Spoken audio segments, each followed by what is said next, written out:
A man of God helps you depend on God, not on him. A man of greed wants you to depend on him so he can extract money from you. A lot of so-called prophets today charge people money for ministry. The more you pay, the more they pray. Today, many churches and prayer camps charge money for what they call consultation.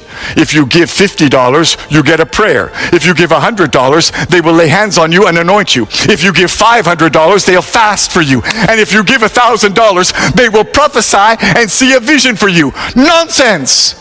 Anybody who charges you for prayer or ministry is in error. Mark my words. A day of judgment is coming on the false prophets and the fake pastors in this land. They tell you, buy this anointing oil, buy this holy water, buy this prayer cloth.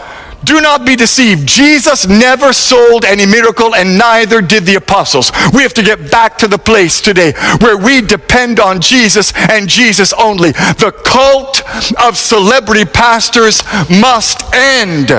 And here's the problem we make today. We think if a prophet speaks words that come to pass, well, then it means he's a true man of God. We think if a pastor performs miracles, signs, and wonders, that he must be operating in God's supernatural power. But the fact is, you can speak prophetic words that come to pass and still be a false prophet. You can perform miracles, signs, and wonders and still not operate in God's power. Because this is so important, let me emphasize it and say it again.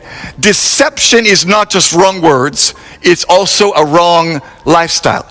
A false prophet may have the right words and even predict things correctly, but if he has a wrong life, he is a false prophet. There's a pastor in Tanzania who said, because I'm anointed, my feet cannot touch the ground while I'm preaching.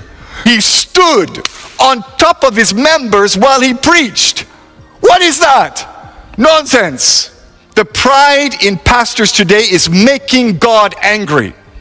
Pastors tell their members, bow down, kneel down, touch my feet. Stop it.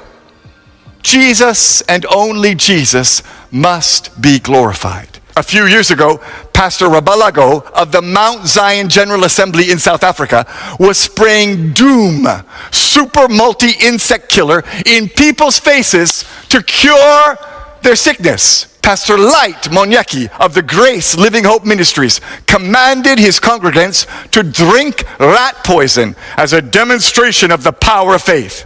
They died shortly after visiting his deliverance service.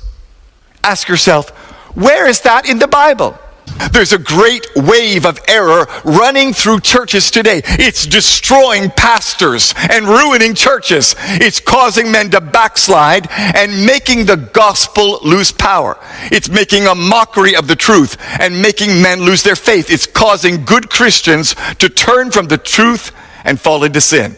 And the fact is, Jesus clearly tells us it will affect many. Many false prophets will come. Many men will be deceived. And friend, you need to know today that the greatest challenge for us as Christians in the end times is not persecution. It's not economic collapse or uncertainty in government. The greatest